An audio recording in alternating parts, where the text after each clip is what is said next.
మన్మధుడు నాగార్జున ఓ range లో act చేశారు ఈ మూవీలో. బ్రహ్మానందం కామెడీ అయితే ఎప్పటికీ మర్చిపోలేము. ఈ సినిమాలో నాగార్జున సరసన ఇద్దరు హీరోయిన్లు నటించారు.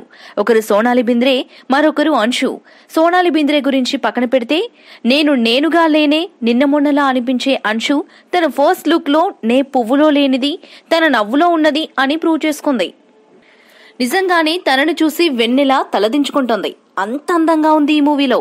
తాగితేనే కదా బాగుందో లేదో తెలిసేది అనే డైలాగ్తో నాగార్జునకే కాదు మనకు కూడా కనెక్ట్ అయిపోయింది.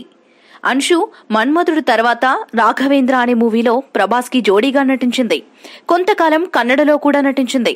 అమాయకంగా అందర్నీ అలరించే లుక్ కలిగిన అంశు 2 సినిమాలే చేసినా ఎంతో క్రేజ్ సంపాదించుకుంది. తను నటించిన 2 సినిమాల్లో తను చనిపోతుంది. రియల్ లైఫ్ లో కూడా యాక్సిడెంట్ లో చనిపోయింది అని పుకార్లు సృష్టించారు అప్పట్లో కొందరు. కానీ అలాంటిదేం లేదు. ఈ వీడియోపై మీ విలువైన కామెంట్స్ ని మాతో షేర్ చేసుకోండి. అండ్ ఇంకో విషయం, సబ్స్క్రైబ్ చేయడం మర్చిపోకండి.